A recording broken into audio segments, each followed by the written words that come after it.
Okay, Howie, I have a story that I'm so upset I didn't have during my show today because this is the least self-awareness I have ever heard in my life coming out of Andrew Cuomo, and I've heard him say a lot of things.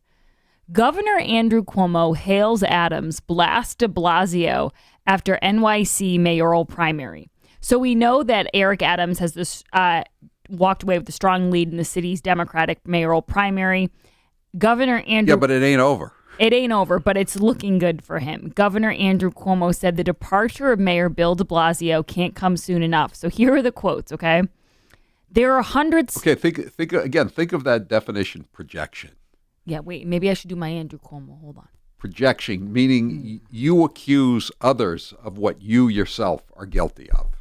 There are hundreds of mayors in New York. I work with all of them. It's hard for me to work with an administration that is hyper-political and is not competent. Hyper-political and not competent. Those words should be on his tombstone. He says, I think in general, electing a new mayor is very, very positive for the city. Confidence in the mayor is very, very important. Confidence in the leadership of the mayor and the competence of the mayor is very important. Confidence. Substitute governor for each of those references to mayor, and that's equally important. It's wacky that he says these things and not one little voice in his head says, and then you understand why Chris Cuomo retweets an article about Ron DeSantis and says like, wow, not doing a great job or whatever he comes out with.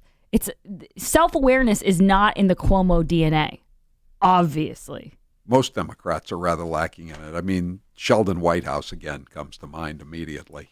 Yes. And speaking of Democrat boobs, delusional Bill de Blasio somehow manages to reach new low on his way out the door. This is by Maureen Callahan from the New York Post. How could he reach a new low? Well, I'm glad you asked, Howie. That's the question. The most tone-deaf mayor in New York City's history has given the most tone-deaf exit interview ever, tiptoeing through the tulips, quite literally, as the city is ravaged by rampant crime, homelessness, lawlessness, and trash.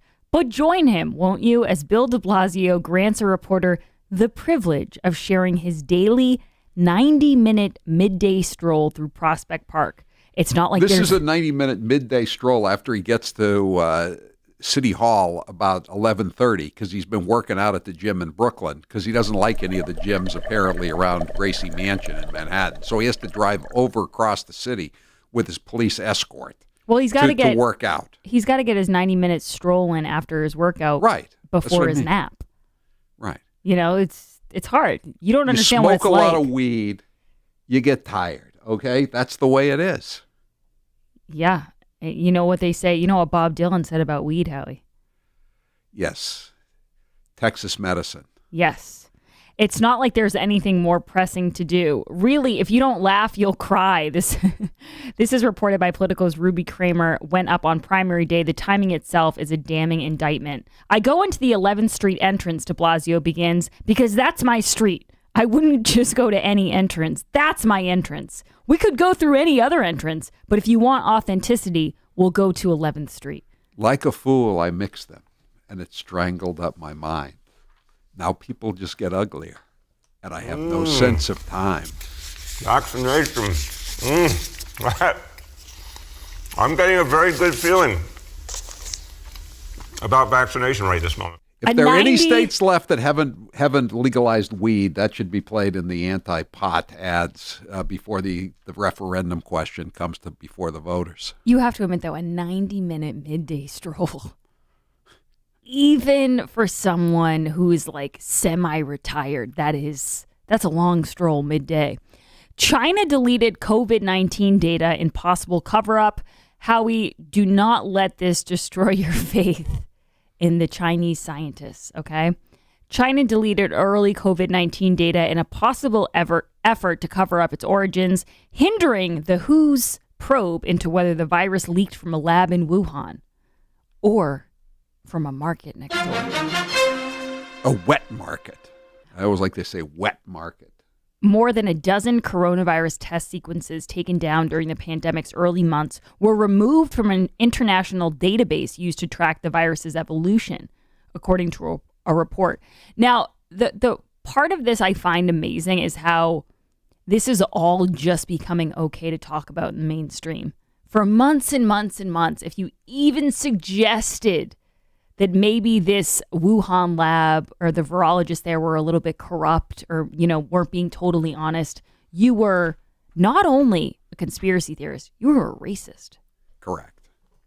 How times have changed. It's okay to use geographic descriptions of all other types of diseases, including Lyme disease next door in Lyme, Connecticut. That's okay. But Wuhan virus suddenly became racist. Yeah, but now that Jon Stewart said that he questions the Wuhan origins, I guess it's okay for all of us to be curious.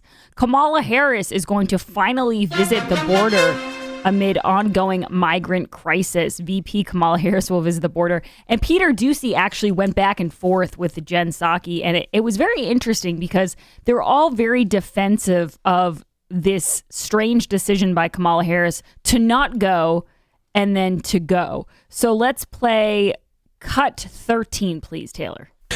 This trip on Friday, which is being done in coordination with the Department of Homeland Security. Secretary Mayorkas is, of course, joining her on this trip. And the planning and timing of it was done in coordination with them. Is part of the coordinated effort between her office, her work, the Department of Homeland Security, the Department of Health and Human Services, to continue to address the root causes and work in coordination to get the situation under control. Wait a second. I thought it was under control.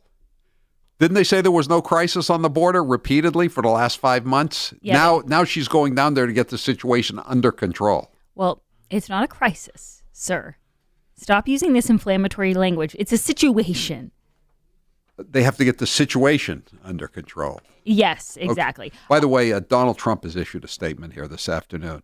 After months of ignoring the crisis at the southern border, it is great that we got Kamala Harris to finally go and see the tremendous destruction and death that they've created, a direct result of Biden ending my very tough but fair border policies.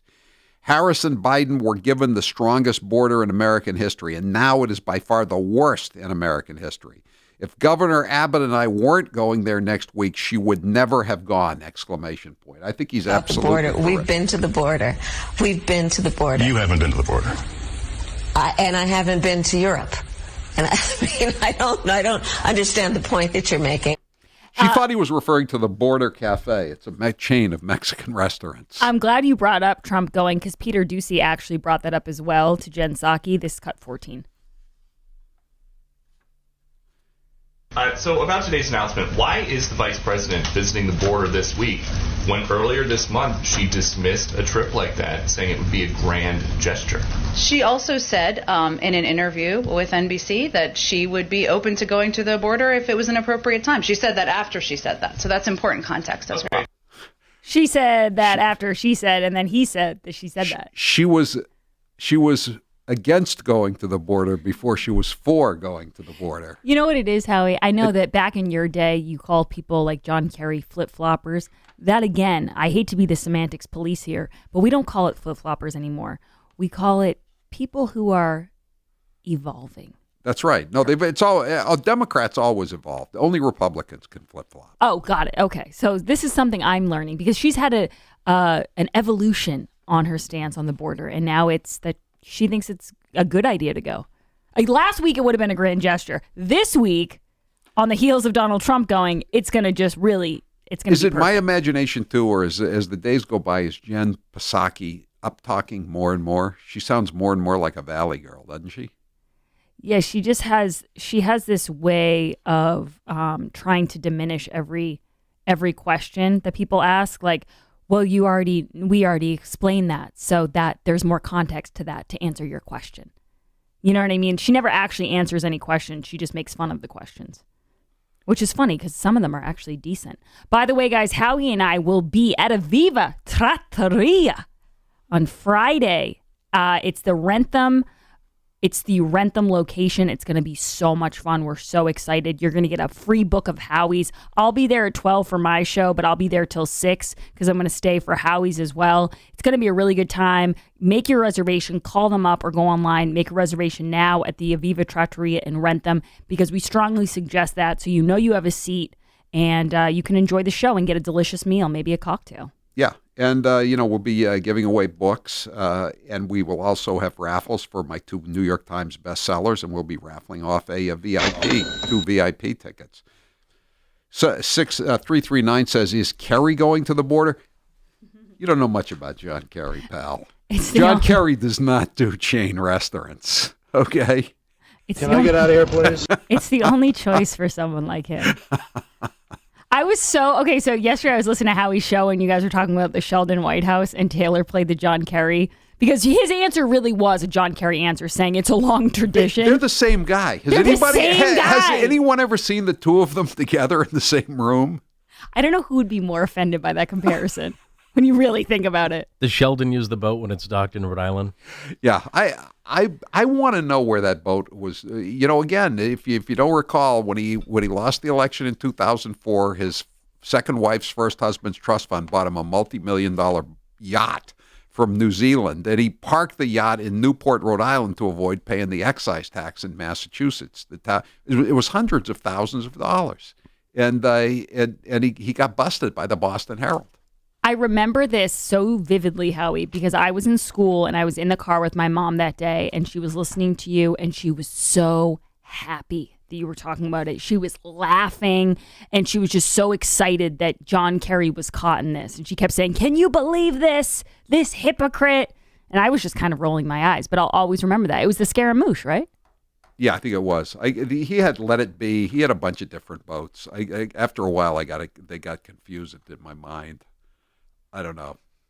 He's John Kerry, and this week, Grace, the Red Hat is going out of business. Is that where you guys shared a drink? Yes.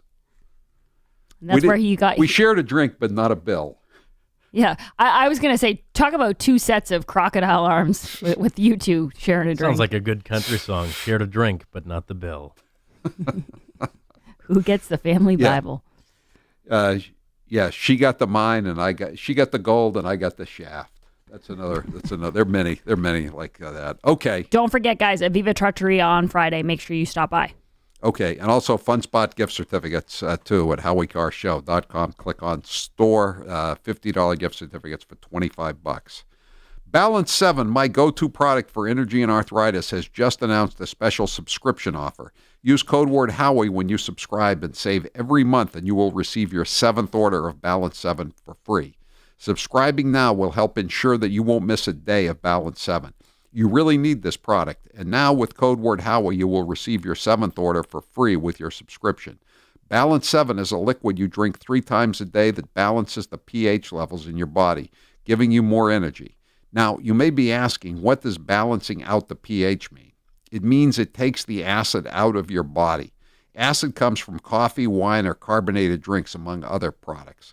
I didn't believe it was going to work, but it really does. I have a big jug in my kitchen and one in the studio because I love Balance 7 and the way it makes me feel.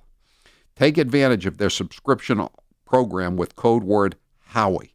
To order, go to balance7.com. That's balance the number 7 and get your energy back. I'm Howie Carr. Want more Howie? Click the Howie Cam on HowieCarrShow.com.